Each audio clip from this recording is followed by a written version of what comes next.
krásný nemám a srdečně vítám tady Tibora Eliota Rostasa. Právě jsem to říkal, dlouhý jméno, tak ahoj. Ahoj. Tak my se známe, tak budeme si týkat, nebudeme si tady hrát na seriózne vykání, ne? Myslím, že to asi v pořádku. Keď je ten rozhovor prirodzený, o to si myslím, že je vzácnejší. Viděl jsem tě na plakátech, takže že vydal se z cesty politiky za republiku a hezký plakáty jinak, musím říct, jako velmi pěkně udělané. Ja som v politike stále. Politika je vec verejná a v podstate, keď máš domovú schôdzu, je to politika. To je politika. My máme geopolitický časopis, áno.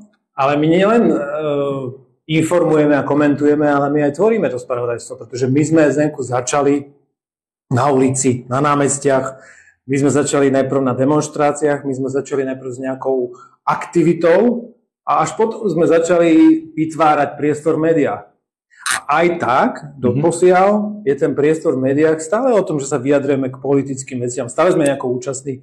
Nie som taký ten klasický šéfredaktor, ktorý doma píše za stolom, alebo vôbec šéfredaktori ani nepíšu. Oni len pozerajú, čo vyhodiť, čo môže ísť. Toto vôbec nie je moja práca. Čiže ja som sa od toho roku 2012 veľmi aktívne zúčastňoval tých vecí verejných a hovorím, politika je rozhodovania o tých našich spoločných záležitostiach. To je úplne normálne. Ja som toho súčasťou veľmi dlho.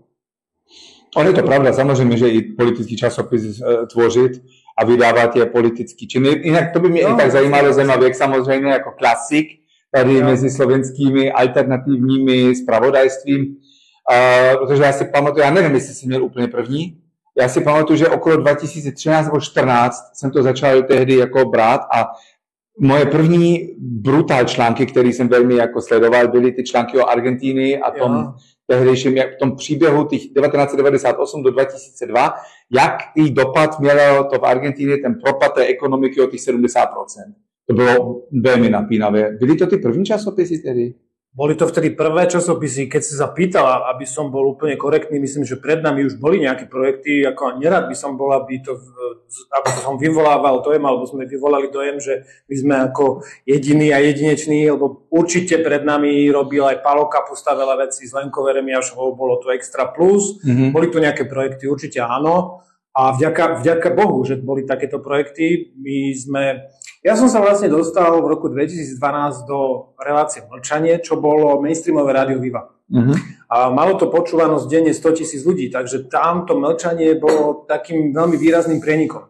Áno. Že tie názory, ktoré predtým neboli bežné počúvať v éteri, a už vôbec nie v celoplošnom rádiu, ktorom bolo nejaké druhé, tretie najpočúvanejšie na Slovensku. Tak sa tam dostávali pravidelne denne 2 minúty takýchto pozitívnych infekcií. A toto poušťali takové veci?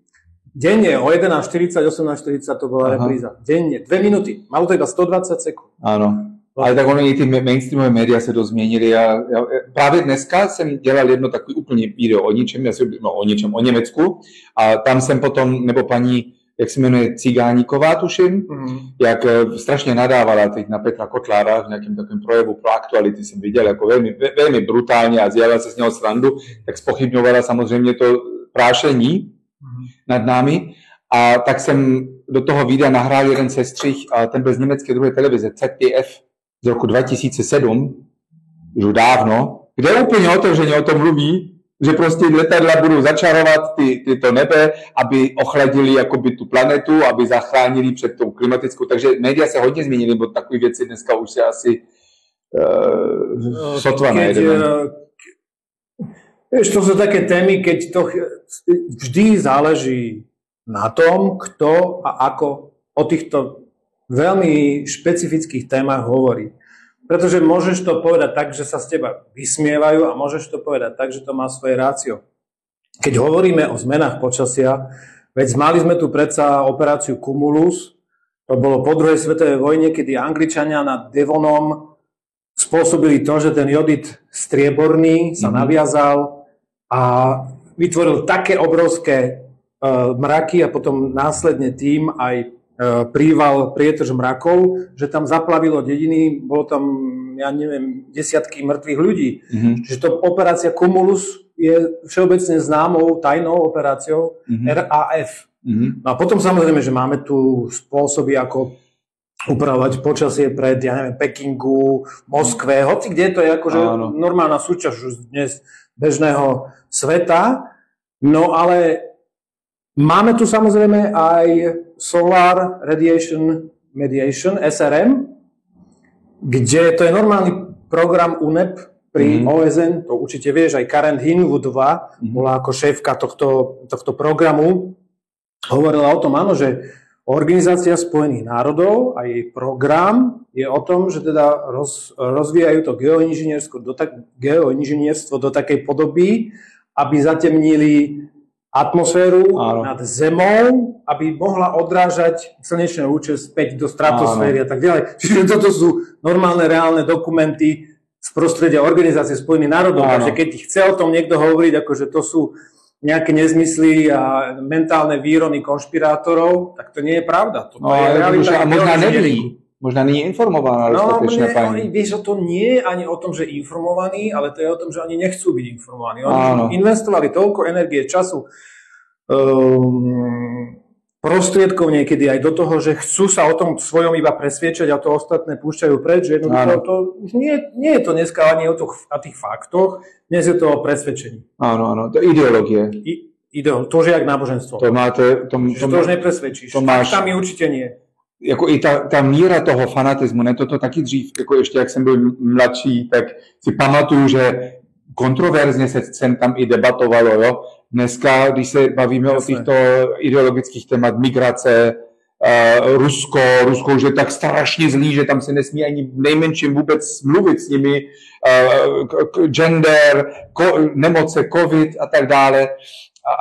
A tyhle hlavní proudový ideologické tématy jsou prostě, to se nesmí ani člověk dotknout, okamžitě fašisté, nacisté, bez ohledu na to, jestli to má s tím něco společného nebo ne. Kdy se to tak zlomilo? My sme začali v roku 2000, teda ako som už spomínal, 12. Vtedy sme boli nielen Zemavek, Slobodný vysielač, Infovojna, viacerí v takej veľmi výraznej menšine.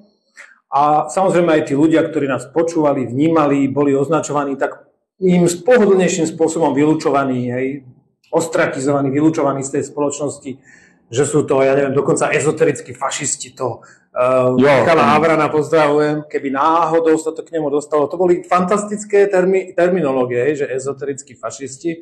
Potom neskôr prišla, že kremelská propaganda, potom neskôr prišlo už presnejšie špecifikovanie dezinformácie. No a je to presne o tom, že najprv ťa ignorujú, potom sa ti vysmievajú a potom začnú s tebou bojovať. Jak říkal Gandhi. Áno, len teda neskončil on dobre, že síce vyhral na čas. Jeho myšlienka vyhrala, to je posledné. Jeho myšlienka vyhrala, tá je mnohým z nás vlastná. Ja chci ešte žiť, když my vyhrajeme. Ja, asi každý, aj naše deti. Takže začalo sa to lámať niekedy v tom prostredí asi okolo toho roku 2010-2012. No a postupne začalo sa to zostrovať a veľmi výrazne sa to začalo zostrovať konfliktom na Donbase v roku 2014, vtedy horela Odesa, vtedy Porošenkové oddiely artilérie ostreľovali ruskojazyčné ciele na východnej Ukrajine a my sme boli súčasťou všetkých tých procesov. Keď sme sa snažili o tom hovoriť, poslali sme tam dokonca nášho redaktora Artura Bekmatova, aby prinášal odtiaľ spravodajstvo. To nebolo vôbec jednoduché v tých časoch medzi opolčencov v 2014-2015. Čiže my sme mali naozaj záujem informovať priamo z miesta činu. Ale taký napríklad z televízie slovenskej, alebo možno zo slovenskej televízie tam boli, ale ja neviem, z takých tých mainstreamových klasických médií tam sa neunúval nikto. A my sme vtedy hovorili a pomáhali ľuďom sprostredkovať humanitárnu pomoc na Ukrajinu. Už v tom čase, to bolo v roku 2014. 2015, to bolo v tom čase. Ja som bol zhrozený, že takéto niečo, že tam nejaký konflikt vôbec vypukol. Samozrejme, že sme zhrození, a kto by nebol, ale keď sa dnes, a hovorím, bolo to o posielaní humanitárnej pomoci obetiam konfliktu. Od samého začiatku. Nikto o tom nehovoril, bolo tu úplne ticho. Nikto o tom nehovoril, že sa také niečo deje. Problém bol v tom, že nás začali označovať, že sme prokremelskí agenti tým, že my sme o tomto hovorili a tým, že sme mali záujem sa rozprávať s mnohými, vrátane ruského veľvyslanca, my sme ale chceli sa rozprávať aj s ukrajinským veľvyslancom. Tá odpoveď prišla aj s americkým a tak ďalej. Dnes ale, keď si pozrieš ten nenormálny rozdiel v tom, že my sme hovorili humanitárna pomoc, oblečenie, jedlo, zbierajme sa na tom, áno, zbierajme, to tam kamionami všakovakými spôsobmi vozili títo ľudia. Satoční, treba povedať, naozaj. A k tomu ešte, si môžu doplniť. Ja som byl na tej besede tehdy. Ja som vôbec ešte nebyl na Slovensku aktívny, ale ja som chodil každý pondelí, ale som nebyl líný. Ja som pracoval, ja som byl kancelář ve Vídni, v Maria-Hilfer-Straße. A každý pondelí večer jsem chodil k parlamentu a tam jsem řečnil a Rakušanům povídal o Majdánu a co je tam pozadí za tím. Takže já jsem pracoval v Rakousku, ale na Slovensku jsem nebyl vůbec aktivní a já jsem byl v tom Babyloně. To byla tak nádherná beseda, ji nikdy nezapomenu. Jak tam byli ty Češi a Slováci, co s tím nákladákem a i nesměli skrz Ukrajinu, tak oni museli odvést. Pamätám si, to bolo v 2015 Kristína a ešte s chlapcom jedným bradatým. Ježiš, to veľmi dobre pamätám, to takí hlavní dvaja, potom tam bol aj Marian Farkaš. Pamätám si to veľmi dobre. Čiže v tomto čase sme to robili a dnes sa pozri, čo robia. Dnes hovoria, že kupujte si trička a my za ne budeme kupovať zbrane. To je strašné. To je zvrhlé. To je zvrhlé a to človeku rozum zastavuje, že kam sme sa to v tom 21. storočí dostali a toto je čistý, nefalšovaný fašizmus skrížený s nacizmom a všetkými totalitárnymi ideológiami par excellence. A to je asi ten najhorší hybrid, aký tu kedy bol. A toto hovoria ľudia, ako je, ja neviem, Magda Vášariová, toto hovorí Stanke, toto hovoria Sabaka, tí Čekan, toto hovoria ľudia, ktorí navrhovali, aby boli ľudia povinne očkovaní a tých, ktorí nebudú očkovaní, že ich budú zaviesť do karantény.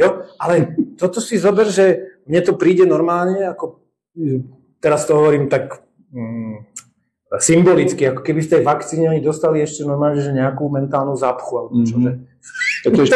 Toto nie je možné, že títo istí ľudia, ktorí volali po povinnej vakcíne, dneska hovoria o tom, že no tak fajn, kupujeme trička a my za ne kupujeme zbrane. Že ten exponenciální graf je šílenství, že fakt tak nie je to náhoda, je to zámer. A nie je to zámer týchto ľudí. Títo ľudia sú len prostriedkom na to veľmi užitočným, a musím povedať, že hlúpym, naozaj, že veľmi prízemným prostriedkom na to, aby slúžili zámerom, ktoré spôsobili aj vojnu na Ukrajine. Lebo vojna na Ukrajine nevznikla ani v roku 2014. Ne, Putin na Mnichovskej konferencii 2007, ty veľmi dobre vieš, hovoril o tom, že hrozí to nebezpečenstvo vypuknutia vojnového konfliktu. Nehovoriac o 90. rokoch, keď už tam sa hovorí o príjmaní do NATO a tak ďalej. A Brzezinský to psal krásne knize už. Ne? Ale konkrétne v roku 2007 upozorňoval Putin na problematiku Ukrajiny. Brzezinský hovoril tiež o problematike Ukrajiny. Všetci, ktorí boli príčetní, hovorili o tom Tor country, o tej roztrhnutej krajine, o tej rozdelenej, separovanej krajine, že akože tam presne vznikne veľký problém a tam je veľký priestor na to, aby to Rusko utrpelo. Putin, znova opakujem, na to upozorňoval 2007, čiže tá možnosť vypuknutia konfliktu a možnosť tej vojny tu bola veľmi jasne mediálne a zrozumiteľne komunikovaná už veľmi dlho predtým, ako ten konflikt vypukol. No ja jednej veci úplne nerozumiem. Existuje normálně nějaký to mezinárodní právo, samozřejmě, že hlavně Spojené státy a jiné mocnosti to kopou a vůbec to neberou vážně. Vím, že Američani neakceptují Den Haag, jo? A vůbec, a dokonce se vyhráží, že by tam nějakého Američana zavřeli, tak to budou bombardovat celý Holandsko, jak to povídal tehdy Bush. Ale teoreticky nějaký toto právo je. A samozřejmě existuje jako oponent mezinárodního práva je národní právo. A to myslím, že je národní ústavy. A i ty mají samozřejmě oprávnění, ale zajímavé například v rámci Jugoslávie, tak to odtrhnutí Kosova, v tomto případě Západ jakoby akceptoval to mezinárodní právo, článek 1 odstavec 2, že každý lid má svobodu volby vlastní cesty. Tam to bylo možné. Teď V Ukrajině samozřejmě toto už zase neplatí, tam zase má převahu ukrajinská ústava, která jako říká, že my musíme všichni držet pohromadě. V rámci Československa taky zase to mezinárodní právo bylo OK a národní ústava najednou nehrála žádnou roli, že SFR nebyla rozdělitelná. Jo? Jak to vlastně zdůvodňují, jako teď budeš mít možná možnost v rámci Evropského parlamentu to více zjistit a zkoumat, ale jak to zdůvodňují tady tyhle různý parametry toho vyčlenení týchto práv? Nemajú žiadny vysvetľujúci pojem pretože tu je odjak živa dvojitý meter. Ten dvojaký meter je tu už stáročia, ktorý sa vyvíja veľmi precízne v pozadí štruktúr, z ktorých sa neskôr stali politické strany a celý tento systém. Treba si povedať k Ukrajine a v súvislosti s Jugosláviou jednu dôležitú vec. Pozrite sa, my sme tu mali od roku 1945 až po rok 1999 Európu bez vojnového nejakého medzinárodného konfliktu. Áno, bola v 90. rokoch, na začiatku 90. rokov Slovinskom a Genšerovcami spôsobený konflikt v Slovinsko-Chorvátsko, tam to začalo, potom samozrejme Chorvátsko. Že uznaní Slovensko. Áno. A tam to začalo, ale keď si zoberieš rok 1999, tak tu bol prvý vojenský medzinárodný konflikt, kde Spojené štáty a toto máme nádherný príklad, bez schválenia Bezpečnostnej rady OSN bombardovali 3 mesiace Jugosláviu, Srbsko, z dôvodov, ktoré boli sfalšované, pretože tam išlo o ten posledný spúšťací mechanizmus, to boli fotky z Račaku. Áno. Ja poznám ľudí, ktorí toto mali v kompetencii, napríklad Miroslav Pohlreich, ktorý bol veľvyslancom práve v týchto súvislostiach vo Viedni práve pre otázky sprostredkovania mieru medzi Ibrahimom Rugovom a Slobodanom Miloševičom, čo sa teda nepodarilo práve preto, že ten zámer bolo zničiť Kosovo spolu so Srbskom. A tento problém mal svoje samozrejme zámienky preto, aby sem do Európy mohli prúdiť jednak drogy, jednak aby tam boli vytvorené prostriedky na to, aby sa mohli obohatiť ľudia, ako bol Albrightová, ale napokon aj James Cameron. Áno. No. Títo ľudia jednoducho tam vytvorili cez IPCONET a podobné projekty svoje vlastné záujmy a vytvorili tam niečo, čo v Európe dovtedy nebolo možné. Bombardovali jednu z krajín slobodnej mierovej Európy. Čiže keď to veľmi zjednodušíme, po 50 rokoch od vzniku NATO, ktoré vzniklo v roku 1949, vojnu, ktorá vznikla v Európe, spôsobili Spojené štáty bez mandátu Bezpečnostnej rady OSN. Keď hovoríme o medzinárodnom práve. A byl to první vojenský zásah Němců po druhé světové válce. No, tak áno. A ještě tuším, že i Camp Bondsteel mohl být taky zajímavý argument, protože z toho najednou zázračně ho potom potřebovali 2 roky později. To je, myslím, druhá najväčšia základňa Spojených štátov na svete. Áno. Camp Bondsteel. To tiež samozrejme, že to patrí k tej výbave, ktorú oni potrebovali v Jugoslávii. Ona potom byla ideální nejenom pro Jugoslávii, ale pro ty nálety do Afganistánu, do Iráku a tak dále. Tam přes tu trasu hodně toho běželo. No, ale čo je na tom, toto musím dopovedať, čo je na tom strašné a čo by Slovensko malo doriešiť aj na pôde, povedzme, Európskeho parlamentu, aj na pôde medzinárodného práva, sú slovenskí zločinci, ako je Dzurinda, ktorí sa, a celá tá jeho vláda, ale v prvom rade Mikuláš Dzurinda, ktorí sa podielali na tom, že bola napríklad slovenská časť v Jugoslávii, alebo teda Srbska konkrétne, to je Vojvodina, bombardovaná lietadlami Spojených štátov. Áno. Však tam zomierali Slováci. A za toto nesie priamu zodpovednosť Dzurindová vláda. My sme vtedy ešte neboli v NATO. A Dzurinda proaktívne umožnil otvoriť vzdušný priestor nad Slovenskou republikou na to, aby lietadla nemuseli mať komplikovanú cestu nejako príliš moc na východ a tam, kde by ich neposiel. Skrátka otvoril ten koridor, prostredstvom ktorého sa bombardovala Jugoslávia a tá Jugoslávia, na to stačili 3 dní podľa všetkých tých vojenských analytikov, ale oni ju bez prestávky bombardovali 3 mesiace. No. Áno, viac ako 3 mesiace a pritom zahynulo 2500 obetí a samozrejme zase sa tam nabali ľudia. Hašim Tači, však to bol Albrightovej miláčik. Áno. To boli špinaví kosovskí mafiáni, ktorí vytvárali operácie proti juhoslavskému ľudu, konkrétne teda srbskému ľudu. Ja som sa mal možnosť v živote stretnúť aj s priamou obhajkyňou Radka Mladiča. Volá sa Liliana Bulatovič na Všeslovanskom zjazde. A takisto tá záhadná smrť Slobodana Miloševiča v Hágu. Keď hovoríš o Hágu, ten Hák. By som ako... No, tam by som nechtěl. No, tam by som... Tam nie, no. Tam nie. Keby mala byť spravodlivosť, ten Hák by bol zrejme súdený tiež. Teda, ja, určite, no, áno. Prvý by bol na tom Háku. Na 1,000,000%. Janušikovskom, ale... Áno. Jo. A ešte ty urán munice tam skúšali, si pamatuješ, Ježiši Krista. Ako proste strašný. Ako súdili Slobodana Miloševiča, akým spôsobom dali zo sveta preč Kadáfiho. Veď Kadáfiho prejav to bol jeden z najgeniálnejších prejavov, aký som kedy ja v živote videl, určite aj tie 80 alebo koľko minút. Bez papiera, rečný ho roztrhal chartu OSN, povedali, šplechol im do očí, tak čo žiadny plexisklo, nic nepotreboval. A potreboval vyvetrať smrad, povedal potom Bushovi, ktorý bol pred ním. Ale Kadáfiho prejav odporúčal naozaj aj jeho zelenú knihu, to je geniálne. Toho človeka si treba povedať, to je výnimočný zjav. Niekto povie, že to bol diktátor. Preboha, ako vy chcete líbyjské ako vy chcete prenášať princípy takzvanej, musím povedať takzvanej, ona nefungovala však to, ja hovorím stále tá demokracia. Ako vy chcete tieto nespôsobilé princípy prenášať na kmene, ktoré sú poušti. Ja to sa nedá. Nie, že sa to nedá, to je úplne že nekompatibilné. To sa nedá. Čiže ten Kadáfi pre tú Líbiu bol naozaj vodca nielen pre Líbiu, aj pre Afriku, kde sa zaviesť zlatý africký dinár. To vieš, ktorý bol krytý zlatom a tak ďalej. Čiže samozrejme tieto jeho aktivity boli absolútne v trňom v oku.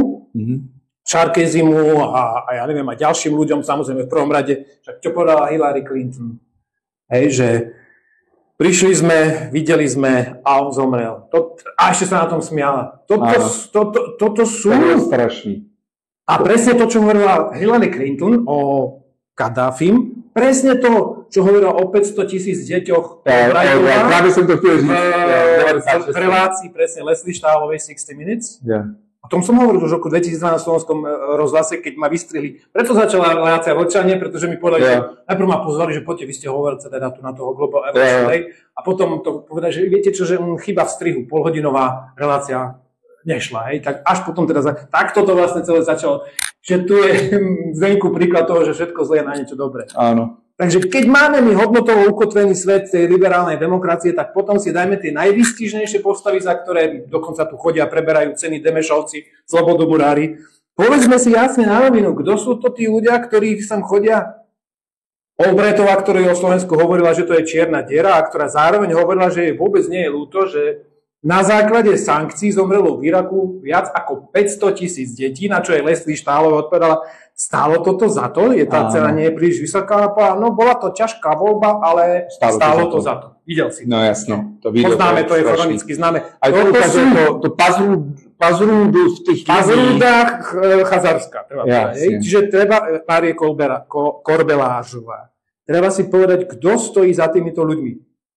Opäť, to nie sú, že paušálne Spojené štáty, to nie sú, že Američania, to nie je ľud Ameriky, aj keď teda on treba zase byť taký pravdivý, že ako to celé vzniklo. No vzniklo to tým presúvaním sa zločincov častokrát z Európy a vyvražďovaním pôvodnej kultúry a národa. Ale aj tak, to nie je pre Boha, že zlá Amerika, ale to sú tí, ktorí si v Amerike spravili svoj brloch, doslova do písmena. Na to je ten deep state, ktorý tam je od jej vzniku. Ale od jej slobodomurárskeho vzniku. Existují takový zajímavý teorie, že vlastně taková ta deep state klika, ta furt cestuje. Jo? Ať už byla kdysi možná v Asýrii, v Perzii, v Římě a potom někdy se končila ve Francii, nebo v Londýně samozřejmě dlouhé léta a potom jsme ještě do možná do Číny, my nevíme. Prostě existují takový ty velký brouci, nevím, jestli jste viděli, to je takový dost dobrý symbol, velký brouk a on má parazity v sobě. A ty paraziti ho normálně žerou a on stále chodí. Ale oni potom přeberou, já ho mám někde na videu, je to strašně nechutné, já to zkusím najít a pošlu ti to. Symbolika je to dobrý. A oni ho kompletně jsou schopní vyžrat, ale ta funkčnost stále jako běží, jako takový robot a oni přeberou i kontrolu přes jeho mozek. A až už je tak vyžraný, že normálně skolabuje. Ale do poslední chvilky ty paraziti v tom sedí a z něho čerpají. A mně to připadá, že Spojené státy, to je jakoby ten brouk, on je sám oběť a prostě v jeho hlavě, v tom mozku sedí tyto paraziti a vyžírají ho. Je tu potom aj alchymistický symbol urobora, ktorý požera svoj chvost. Aj to je taká nejaká príbuzná paralela. Áno.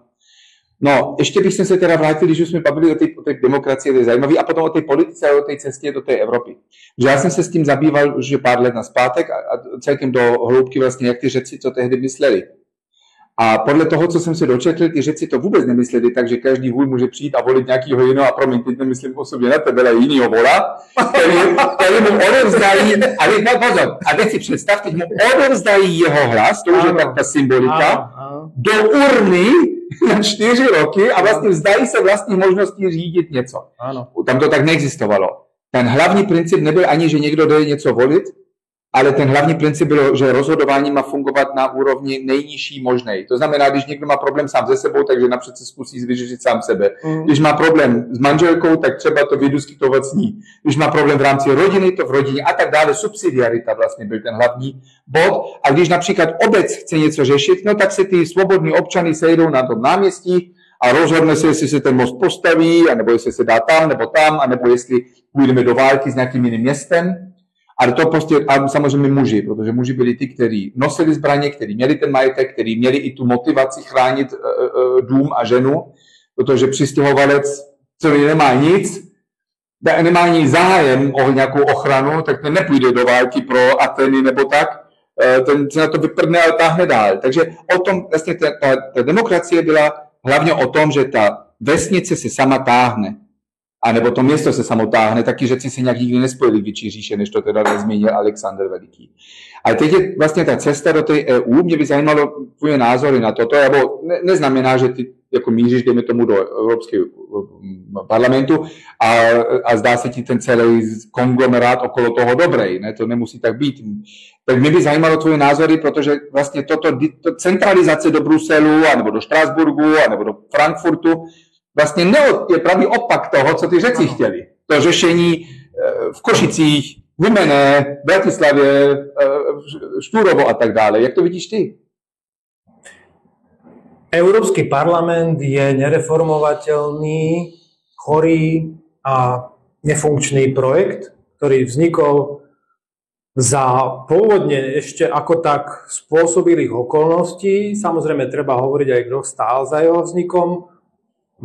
Bolo to podobne ako NATO. Vieš, v NATO bol šéfom istý čas Adolf Heusinger ako jeden zo šéfov generálneho štábu Hitlerovho. Áno? Takýmto spôsobom vznikalo aj EHS, takto vznikol Kalergiho plán, Kalergi na začiatku.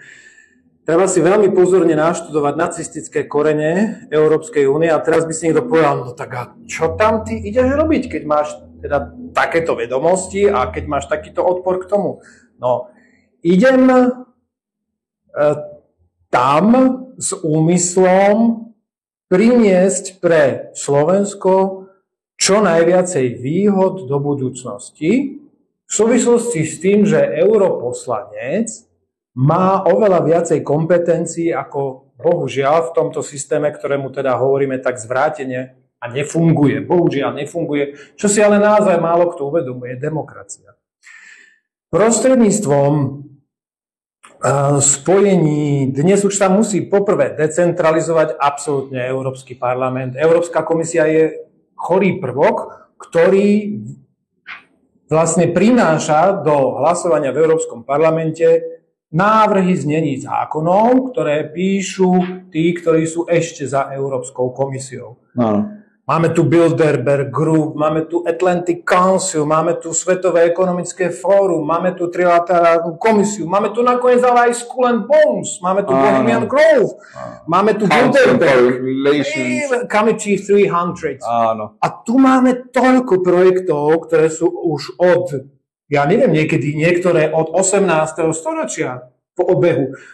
Okrúhly stôl Cecila Rhodesa. No, môžeme. Jo? Eugenici. Fašisti, veď toto všetko vzniklo na univerzitách financované ľuďmi, ktorí dnes financujú technokraciu. To znamená Rockefellerovci, Rothschildovci, to hovorím o tých najvypuklejších. Nie iba oni.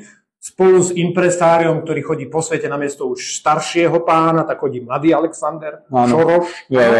Čiže toto sú všetko klany týchto ľudí, ktorí sa ako hofaktori, správcovia majetku, dostali k moci. A toto dnes je aj Európsky parlament. Čiže my sa pozeráme na to, že v prvom rade treba tú Európsku úniu úplne rozobrať. Ona padne ako babylonská väža, to už hovorím dávno. Ale treba pre Slovensko vytvárať spôsobilosti, komunikovať s novými vznikajúcimi veľmocami, ako je India, Čína, máme šanghajskú obchodnú spoluprácu, máme BRICS, máme tu veľmi zaujímavé, napríklad teraz 26. myslím v piatok, bolo veľké, ale nie tak pompezné komunikované stretnutie medzi Iránom a Afrikou. Irán a Afrika. Šítsky svet a Afrika. O tomto sa tu vôbec nehovorí v týchto našich médiách. Máme tu príležitosti pre Slovensko, samozrejme, že aj v Rusku. Máme tu Rusko. Hovoria, že prečo? Veď Rusko je súčasťou Európy. Moskva je najväčšie európske mesto a najbohatšie európske mesto. Toto, keď hovoríš, neznamená, že si rusofil. Si proste človek, ktorý dáva na stôl fakty. Tak nech mi teda niekto oponuje, že aké sú inde. Pozrite sa na ten západ, akým spôsobom kolabuje jeho vnútorná schopnosť prežiť, jeho vnútorná schopnosť ďalej fungovať. Veď pozrite sa na Marseille. Nádherné video bolo, neviem, či si ho videl, určite by si spomenul, že porovnanie napríklad newyorského metra s moskovským metrom. No, to som videl. Nádherné veci. Ja keď som bol v metre v Londýne, ja som neveril vlastným očom, to je jak v bani. No. Jo, v centre. A tam tmavý, ale kričia tam ešte. Mikrofón, membrán. No a keď si tieto veci porovnáš a uvedomíš, Pane Bože, veď to sme zase naspäť v tom stredoveku, keď bol Marko Polo na Žltej rieke a hovoril, bol úplne úžasnutý, že tu je čulý obchodný ruch. Áno. A tá Temža, už som to hovoril viackrát, tá Temža je špinavá stoka. My sa zase dostávame, to sú tie 500-ročné cykly, opakujúce sa. Niekto by hovoril o Kaliugách, ale to sú zase úplne iné. Tieto 500-ročné, povedzme, cykly vytvárajú akési matrice a dnes znova prevažuje úplne iné to centrum hospodárske, ale aj funkčné, zbrojárske, hoci ja teraz zbrojárstvo zrovna nemusím, ale tá sila a moc sa nenachádza už na západe.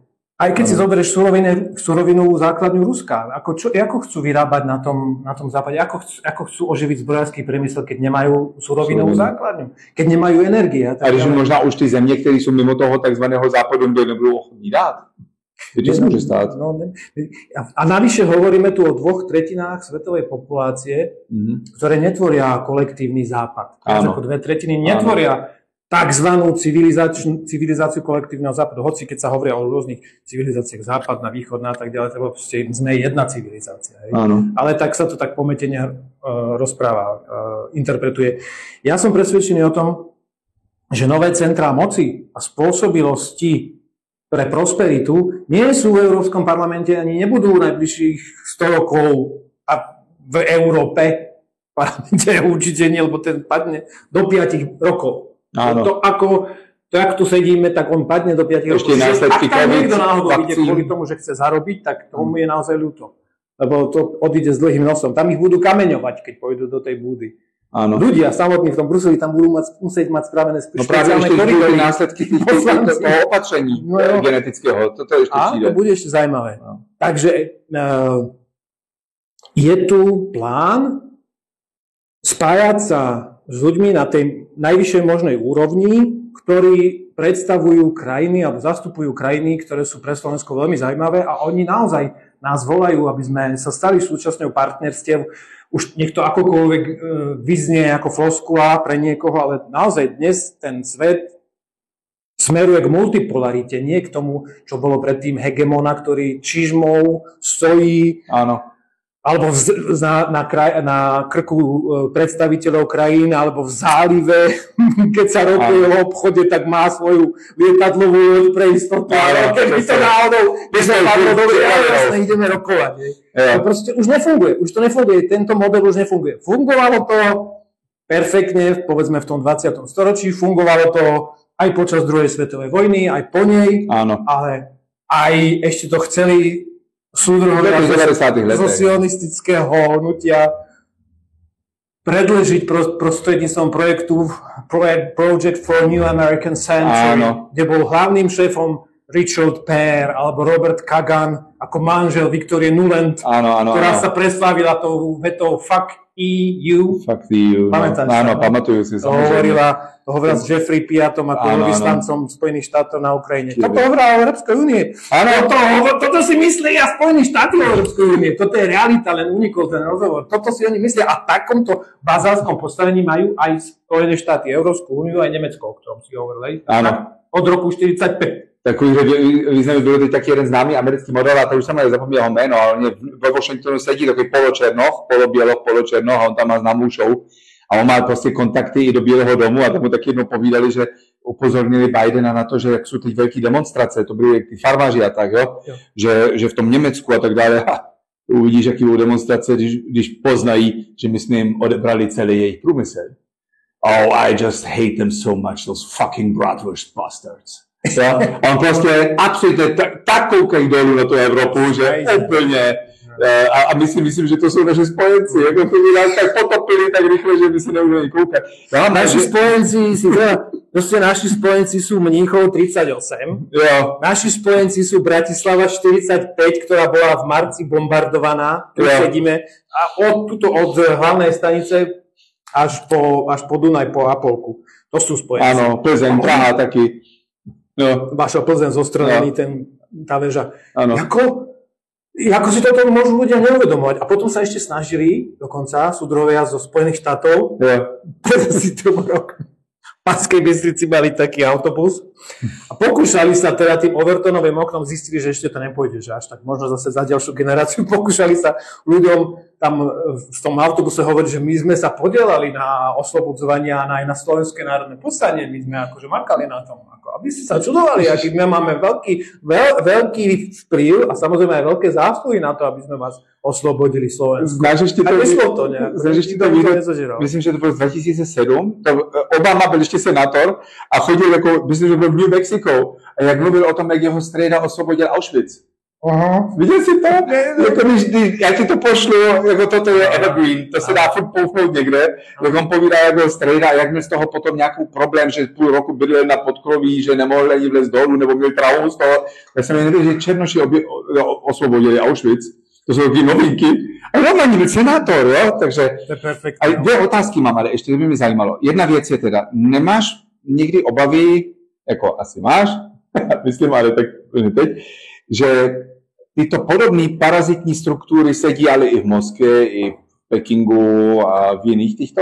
Jasné, ale vieš, keď pôjdeme do hĺbky koreňov podstaty moci, tá sa skrýva v našej ľudskej povahe. V každom z nás, aj v tebe, aj v mne, aj vedľa kolegovia, čo sú. To len záleží od tom, že do akej miery sme schopní byť rezistentní voči týmto lákadlám. Každý jeden to máme, tí tykadlá. Každý jeden. Taký spôsobili sme. Tak hovorím o tých inteligentných, príčetných ľuďoch.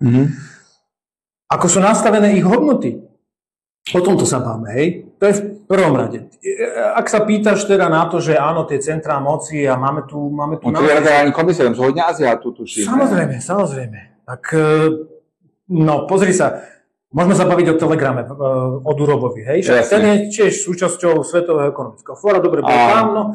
Báme sa tak v tomto zmysle pragmaticky tak, že ak to teraz naozaj slúži k našim zámerom, hovorím konkrétne napríklad o Telegrame, veď Telegram spravil kopec dobrej roboty. Teraz tí, ktorí nám nadávajú, samozrejme sa chytajú za hlavu, ale kopec dobrej roboty v zmysle slobody slova a prejavu. A v tomto kontexte by som rád povedal jednu dôležitú vec. Ja som presvedčený o tom, pretože mal som súd ohľadne slobody slova a prejavu, lebo som sa nedištancoval od slov Štúrovcov, ktoré aj slovenskej inteligencie, ktorá mala nejaké výhrady voči určitým skupinám, ktoré parazitovali, povedzme, na práci, ale aj na živote na Slovensku. A tu je dôležité povedať, že sloboda slova nesmie mať žiadne hranice. Nesmieme uvažovať nad tým tak, že áno, ale. Hej? Že toto už len nesmie hovoriť. Ono sa má hovoriť úplne, keď máš komu, doma, vonku, od kde. Môžeš hovoriť všetko. Môžeš hovoriť absolútne a máš hovoriť absolútne všetko. Je to na tebe, na tvojej spôsobilosti a zodpovednosti a schopnostiach, čo budeš hovoriť. Je to na tej spoločnosti, čo vlastne príjme od teba. Ak ty budeš napádať, že tohto chodte zmlátiť alebo tomuto ukradnite, tá sama spoločnosť ťa vydedí, vylúči ťa na okraji dediny. Ona si vie s tebou rady. My sme zanevreli na tie najautentickejšie spôsobilosti našej spoločnosti, ktorá má sama svoje mechanizmy na to, aby sa zbavila naozaj ľudí, ktorí ju chcú zaviesť do konfliktu, ktorí sú jednoducho není spôsobili. Ona má sama mechanizmy na to, aby vedela posúdiť, že tak toto pravda naozaj není. Ale my, čo robíme? My hovoríme to, áno, sloboda slova, ale. A vtedy začínajú ministerstvá pravdy. My to budeme posudzovať, nie tá spoločnosť. Áno. My, náš inštitút vyriekne súd, že toto je pravda a toto nie. Dokonca v rozsudku, ktorý bol v mojom prípade stálo, že no áno, ten rozkaz sa odvoláva síce na slobodu slova a dodatok ústavy 4. v americkej ústave, viete, ale my sa nemôžeme pozerať, Zenko, a teraz to nevieš, to je veľmi zaujímavé. My sa ale nemôžeme pozerať na Spojené štáty, akože na ich slobodu slova. My musíme zohľadňovať európsku slobodu slova, už sa to dokonca delí na európsku slobodu, aby ste vedeli, na európsku slobodu slova, americkú slobodu slova, pretože naša európska sloboda slova je zaťažená druhou svetovou vojnou a holokaustom. Hej? Čiže naša sloboda slova nemôže byť až taká bujavá, až taká slobodná. Hej? A tu už začínajú tie hranice. Ako náhle začneš hovoriť v súvislosti v kontexte so slobodou slova a začneš tam hovoriť áno, ale, alebo taká hlúpa veta, že moja sloboda končí tam, kde začína sloboda na hranice, nejaké hranice, stále v nich nejaké hranice. Sloboda je bezhraničný, nekonečný stav mysle. Česne tak. Sloboda proste nemá hranice. Kto začne hovoriť o hraniciach, to je ten protofašista. To je ten fašistík v nich, náciček. Toto je ten skutočný. Neexistuje jednoducho, hovor si, čo chceš. Spoločnosť je spôsobila to posúdiť bez toho, aby bola inštitucionalizovaná nejaká inštitúcia, ministerstvo pravdy a tak ďalej, ktorá ti bude súdiť za to. A vždy je to teoreticky úplně šílené, že vůbec je nějaký zákaz, nějaký revize. Jako vždyť, kdyby nějaký poznatky došly například k tomu, že například Římská říše byla jiná, anebo fungovalo úplně jinak, a já to povím a je to dokázatelné, tak je to přece v pořádku. A to se přece musí týkat jakékoliv doby, nejenom a jenom vystřihnout z toho 13 let, a to je absolutně nedotknutelné, a to je napsané v nějakém mramore, to se nesmí dotknout nějaký úžasnou pazoury. A omezená svoboda pro mě není žádná svoboda. To jako politická korektnost, nebo politická pravda znamená lež. Nebo to je omezená pravda. Omezená pravda může být jenom lež. Omezená svoboda je vězení slova, jo? Presne. A teď mě zajímalo ještě na závěr. Otázka, ty si povídal, že ty chceš jako dělat jako v prospěchu Slovenska v rámci na této půdě. První věc je teda, co se bude ze Zemavěk, kdyby se ti to podařilo tam být. Budeš mít na to čas? Ja ti na to odpoviem ešte na odľahčenie. Včera som bol na koni a pýtala sa ma v našich stajniach jedna pani, ja mám strašne rád. Veľa ľudí sa tam tak stará, ten Jago, čo je frísky žrebec, je tam taký, je to fešák, je to taký miláčik, a ona sa pýta, no a teraz vy, keď pôjdete do toho Európskeho parlamentu, čo bude s Jagom? Ja. Takže nie som tam, no dobre, keby, tak samozrejme, že Zemavek bude fungovať, veď. My už aj od tej doby covidovej sa veľa vecí zmenilo, samozrejme fungujeme digitálne, fungujeme v tom online priestore Zemavek. Pokiaľ ja budem môcť a čitatelia v prvom rade budú mať záujem, nikdy neskončí. Pokiaľ budú mať čitatelia záujem, môžem mať ja záujem, ale no tak budem si to robiť sám pre seba.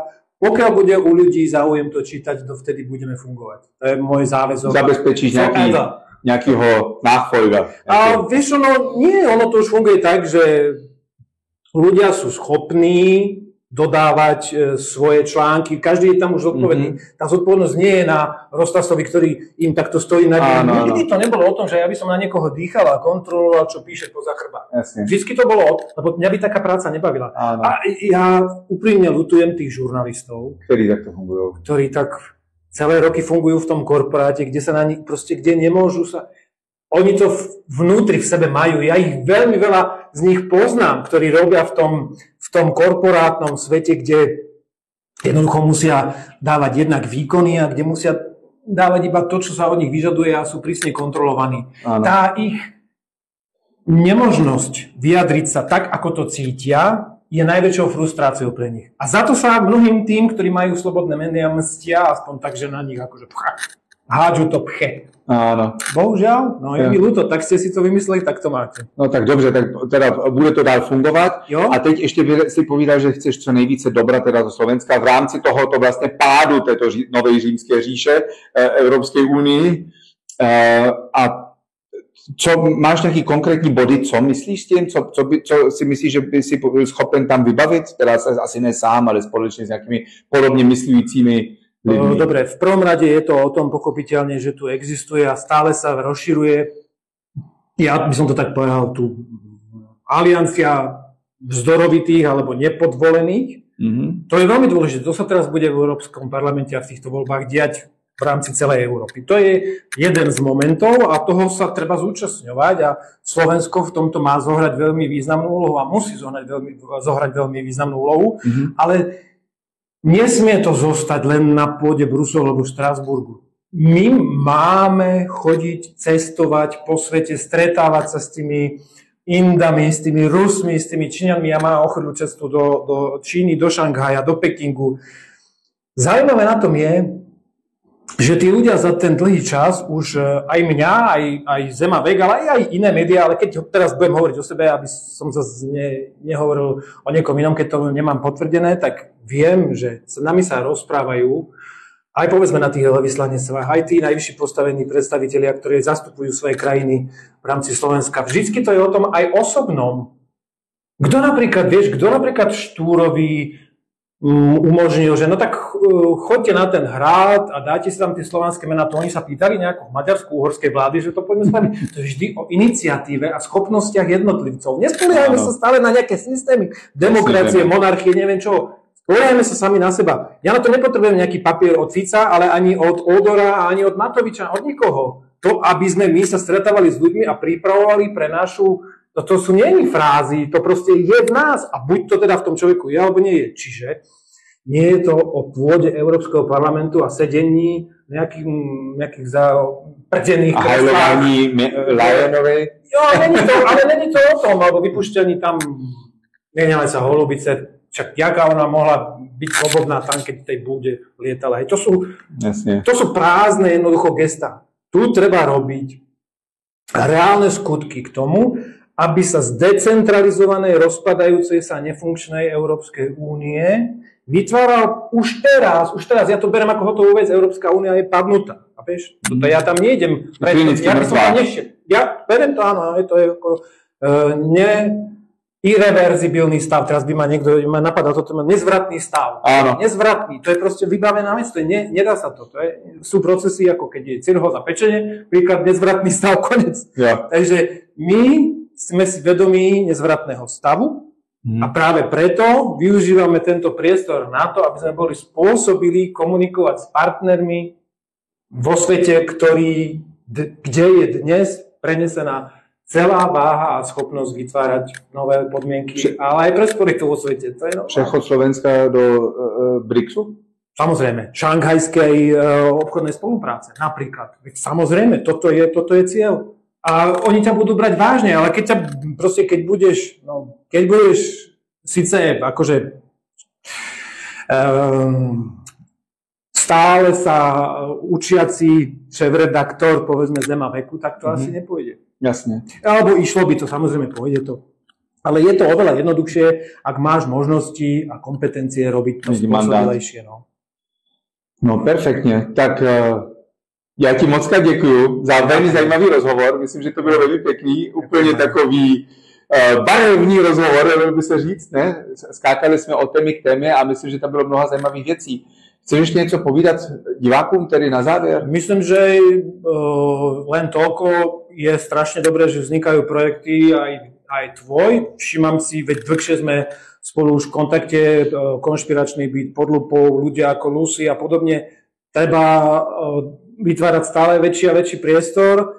Treba to robiť naozaj čestne. Tí ľudia sa principiálne veľmi rádi podielajú aj vyskladajú z mojich osobných skúseností aj zo skúseností ľudí, ktorí už dlho sme veľmi radi sa spoločne malými čiastkami vyskladajú niečo, čo je funkčné a čo ich zaujíma. Takže prajem len všetko dobré a nech sa všetkým takýmto projektom, ktorí majú naozaj eminentný záujem šíriť slobodu slova a prejavu a prístup k informáciám, sa im darilo. Tak já velmi pěkně děkuji, já to dělám jako hobby, ne, mě to prostě baví a já mám takový jednu bod, ať už byla ta druhá světová válka, jaká byla, já jsem u toho nebyl a těmto, co vítězili, taky nevěřím moc, ale samozřejmě existuje vždy ta věta, že ty si toto všechno věděl a ty si nic nedělal. To se jako se povídalo, že ty děti povídali potom těm rodičům nebo těm starým rodičům.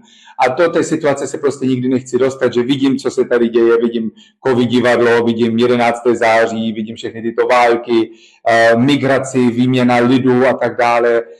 Všechny tyhle šílenství, které se prostě okolo nás odehrávají, klima, fanatismus a tak dále. Ale to je tak isto naplánované, jako aj ta druhá světová vojna, o které hovoríš. Samozřejmě.